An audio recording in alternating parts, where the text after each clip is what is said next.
as escolas da capital aqui do estado, e não só da capital, no interior também temos muitas escolas assim, fechando por causa de surtos de Covid-19, né? E aí parece que temos um jogo dos 7 erros. O primeiro deles, para mim, muito importante, é a dispensa, sobretudo dos alunos, de estar utilizando em tempo integral durante as aulas a máscara. Então, em função de um decreto estadual, nós não temos mais a necessidade do uso de máscara aqui nas nossas salas de aula. E isso é bastante preocupante porque a pandemia não acabou e os números estão novamente crescendo. A gente não está tendo aquelas mortes todas em função da vacinação, né, que está ajudando ao Sistema Único de Saúde a dar vazão aos casos que vão aparecendo, mas é ainda algo bastante preocupante porque nós temos que virar essa página, temos que encerrar esse ciclo de pandemia, ou pelo menos, né?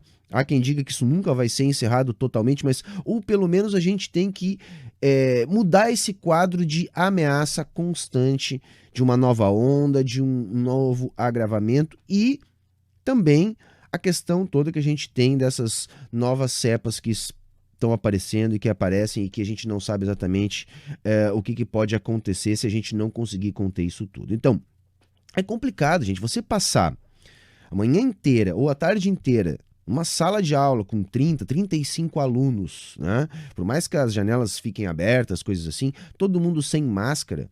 São pessoas que vêm de diferentes lugares, né? Convivem com muita gente e tudo se concentra ali num ambiente de 4 horas fechado, onde todo mundo acaba se contaminando.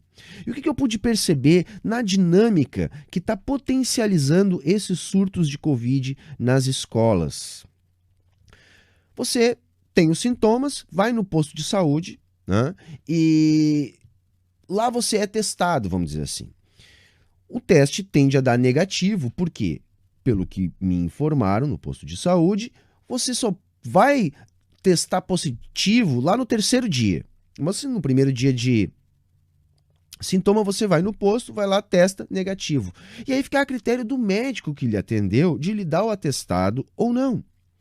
Se o médico entender que não é necessário um atestado, se os seus sintomas forem muito leves, deu negativo no teste de Covid, o que acontece? Você tem que voltar para a sala de aula, no caso se você é um professor ou se você é um funcionário de escola. Você tem que voltar para a sala de aula. E aí lá no 3º dia aparece no exame como positivo. Mas nisso você ficou 2 dias com Covid dentro da sala de aula com 35, 30 alunos, uma manhã inteira, uma tarde inteira e assim por diante. Vejam como é complicado o que está acontecendo. Então a gente tem duas situações. Uma dos médicos dando preventivamente já uma semana para todo mundo que apresenta sintomas e vai no posto. E aí a gente está vendo um monte de escolas com muitos professores faltando por causa disso. E do outro jeito, não. Quando não acontece assim, nós temos um caso de maior risco ainda dos professores dentro da sala de aula, infectados com alunos que não precisam necessariamente estar utilizando máscara. Então é uma bomba relógio e que está explodindo aí nas escolas aqui do estado, não só na capital, mas no interior também. E isso, então, é algo que eu pretendia aqui chamar a atenção mais uma vez, por quê?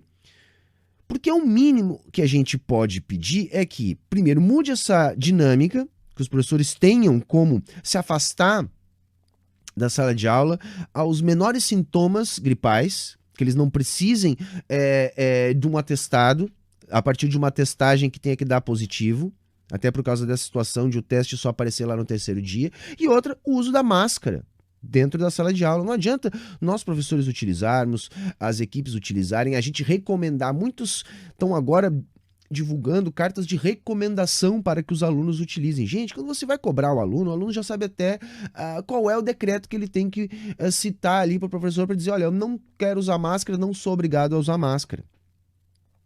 Então fica bastante difícil se a gente não tem algo que imponha aos alunos o uso da máscara, né?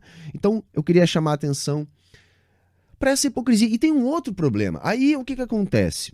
A pessoa vai lá, testa positivo, entra para a estatística, mas os outros integrantes da família, que às vezes acabam simplesmente se isolando, não vão lá fazer a testagem, não necessariamente, e podem estar, na verdade, subnotificando o número de casos que nós já temos crescente no momento. Então é uma situação delicada que as escolas, mais uma vez, são utilizadas de maneira irresponsáveis, né? Irresponsável por quem está sendo responsável por gerir essa questão da pandemia, né? É como se os professores não quisessem trabalhar, né? Nós já perdemos, em função da pandemia, e quase 2 anos da nossa vida funcional devido à atitude do Bolsonaro simplesmente a dizer que o nosso trabalho remoto não foi trabalho, né? Algo que nós temos que reverter no próximo ano, mas para além disso também essa questão sanitária irresponsável com professores, alunos, funcionários de escola, comunidade escolar em geral, no trato com a pandemia.